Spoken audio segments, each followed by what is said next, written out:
পানিতে থাকে জেলা মাছ বলেছে যে তারা এভাবে যদি বারবার পানিতে আগুন লাগে তারা পানিতে থাকবে না। তিনি আরো জানিয়েছেন যে এবার তিনি ঢাকা 5 তলা হোটেল ভাড়া করে থাকবেন, তবু আর পানিতে থাকবেন না। বাহ। এবার বিক্রয়ের খবর। প্রথমে শিরোনাম, বেড়েছে সবকিছুর দাম। কাঁচামরিচের কেজি 200 থেকে 400, ধনেপাতার কেজি 600, আরো বেড়েছে আলু আর শসার কেজি। মেয়েরা এখন কি করে খাবে চটপটি আর ঝালমুড়ি? হ্যাঁ,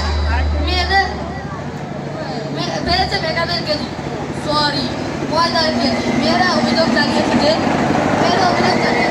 ফ্যাক্টরি, ময়দার ফ্যাক্টরি দেশে হোক যেন আরো 2000।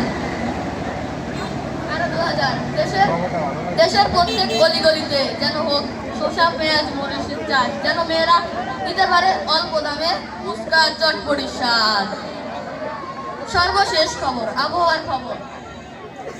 টিকিট আপাতত জানিয়েছে যে গতকাল শুক্র অর্ধেক রাস্তা এসে আটকে পড়েছে, এখানে তিনি তার উঠতে পারবেন না। আবার ফুটবল অভিযোগ জানিয়েছে যে সূর্য উঠলেও ডুববে না, ডুবলেও উঠবে না, যদি উঠেও তাহলে রাত 3টা বেজে যাবে। বাহ, খুব ভালো খবর। বাংলাদেশ থেকে ভারতে যাওয়ার সময় একটি প্লেন মশার সাথে ধাক্কা দিয়ে 500 গজ পানির নিচে তলিয়ে যায়। বাহ, খুব ভালো খবর। এতে মশার কোনো ক্ষয়ক্ষতি হয় নাই। প্লেনে থাকা 20 জন মানুষের কোনো ক্ষয়ক্ষতি হয় নাই। মাত্র 10 জন মানুষ আহত হয়েছে, 10 জন মানুষ নিহত হয়েছে। তাদেরকে 10 জন আহতদের কবরস্থানে সিনেমা দেখতে নিয়ে যাওয়া হয়েছে, আর নিহতদের হাসপাতালে পরীক্ষা দিতে নিয়ে যাওয়া হয়েছে। বাহ, খুব ভালো।